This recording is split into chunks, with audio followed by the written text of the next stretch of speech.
TPCC అధ్యక్షుడి నియామకం పూర్తవడంతో ఇప్పుడు పీసీసీ కార్యవర్గం డీసీసీల నియామకాలపై చర్చ నడుస్తోంది. దీంతో జిల్లాల అధ్యక్ష పదవులకు ఎవరి ప్రయత్నాలు వారు చేసుకుంటున్నారు. ఈ క్రమంలో ఆ జిల్లాలో డీసీసీ అధ్యక్షుడి పీఠం హాట్ గా మారింది. తాము పార్టీ కోసం ఎంతో కష్టపడ్డామని కనిపించిన నేతలను కలుస్తూ తమకే పదవి ఇవ్వాలని కోరుతున్నారు కొందరు ఆశావాహులు. అయితే డీసీసీ వారికి దక్కాలంటే ఆ ఇద్దరు కీలక నేతల మద్దతు తప్పదా? పోటీ పడుతున్న నేతలందరూ రెడ్డి సామాజిక వర్గానికి చెందిన వారు కావడంతో పోటీ రసకందాయంలో పడింది. ఇంతకీ ఎవరికి ముఖ్య నేతలు ఆశీస్సులు ఉన్నాయి? ఆ జిల్లాలో బలంగా ఉన్న బీఆర్ఎస్ బీజేపీని తట్టుకునే నేత అసలు కాంగ్రెస్ లో ఉన్నారా? డీసీసీ పదవిపై గంపెడాసలు పెట్టుకున్న నేతలెవరు? ప్రైమ్ 9 న్యూస్ స్టోరీలో చూద్దాం.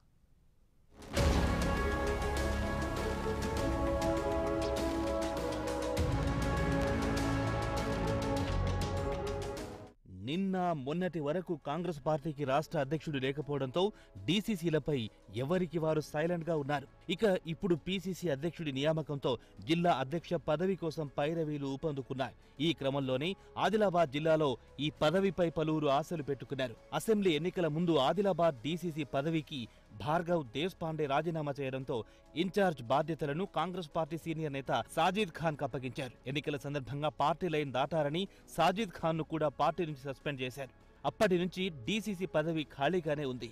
టీపీసీసీ అధ్యక్షుడిగా మహేష్ కుమార్ గౌడ్ నియామకం పూర్తి కావడంతో ఇక డీసీసీ అధ్యక్ష పీఠం ఎవరిని వరిస్తుందో అన్న చర్చ జిల్లాలో హాట్ టాపిక్ గా మారింది.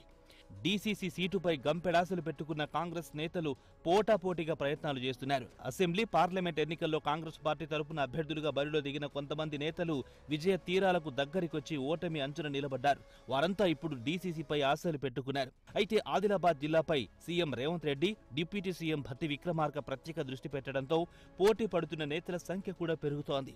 2018 ఎన్నికల నుంచి పూర్తి స్థాయి డీసీసీ అధ్యక్షుడు లేకుండానే పార్టీ కార్యక్రమాలను కొనసాగిస్తూ వస్తున్నారు. డీసీసీ అధ్యక్షుడి ఎన్నిక పలుమార్లు వాయిదా పడుతూ వచ్చింది. జిల్లా కాంగ్రెస్ పార్టీలో అనుకూలమైన పరిస్థితులు లేకపోవడంతో పార్టీ అధిష్టానం కూడా ఇన్నాళ్లు డీసీసీ జోలికి వెళ్లలేదు. ప్రస్తుత పరిస్థితులు చక్కబడ్డంతో మళ్లీ డీసీసీ అధ్యక్షుడి ఎన్నిక తెరపైకొస్తోంది. దీంతో జిల్లాకు చెందిన కంది శ్రీనివాస్ రెడ్డి, గోకా గణేష్ రెడ్డి, బోరంచు శ్రీకాంత్ రెడ్డి, సురుకుంటి, శ్రీధర్ రెడ్డి పేర్లు తెరపైకొస్తున్నాయి. రాష్ట్రంలో కొత్తగా పార్టీ పగ్గాలు చేపట్టిన టీపీసీసీ అధ్యక్షుడు మహేష్ కుమార్ గౌడ్ జిల్లాలో పార్టీని మరింత బలోపేతం చేసే దిశగా దృష్టి సారించినట్లు తెలుస్తోంది. మరోవైపు త్వరలోనే ముఖ్యమంత్రి రేవంత్ రెడ్డి జిల్లా పర్యటన ఉంటుందని సమాచారం.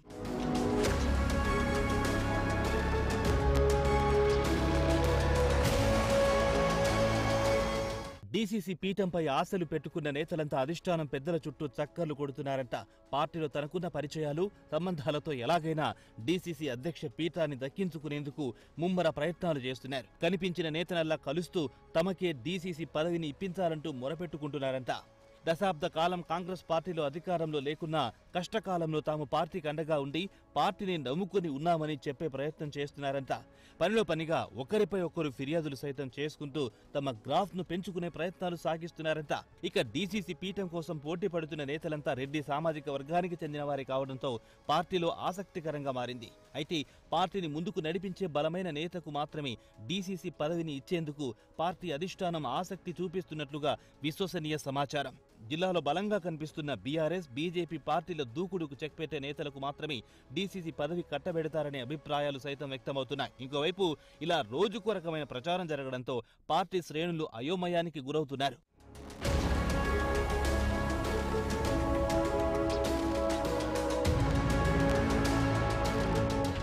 ఆదిలాబాద్ జిల్లాలో అసెంబ్లీ ఎన్నికల వరకు నామమాత్రంగానే కనిపించిన కాంగ్రెస్ పార్టీ ఆ తర్వాత బలపడినట్లు అసెంబ్లీ, పార్లమెంట్ ఎన్నికలతో రుజువైంది.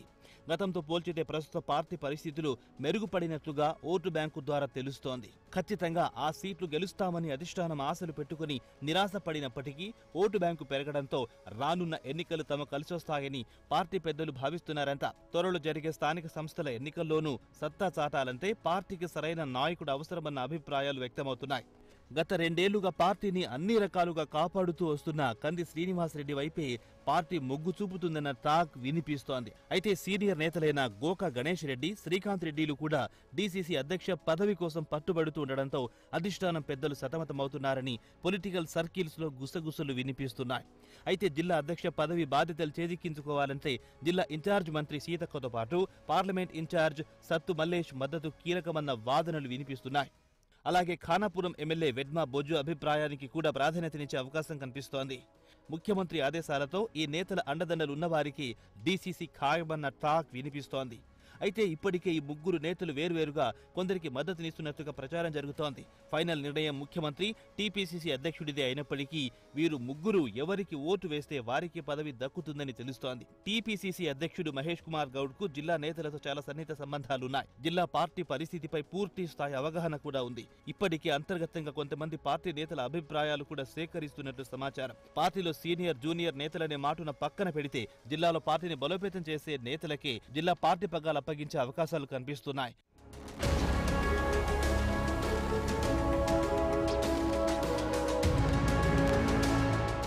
క్యాబినెట్ విస్తరణ తర్వాతనే డీసీసీ అధ్యక్షుడి నియామకం ఉంటుందని కాంగ్రెస్ పార్టీ నేతలు చెబుతున్నప్పటికీ అధిష్టానం ఏ నిర్ణయం తీసుకుంటుందో చూడాలి. ఒకవేళ కొత్తగా పార్టీలో చేరిన నేతకు అవకాశం కల్పిస్తే సీనియర్ నేతలను ఎలా సముదాయిస్తారో అనే ప్రశ్న కూడా తలెత్తుతోంది. చూడాలి మరి ఆదిలాబాద్ డీసీసీలో ఏం జరుగుతుందో.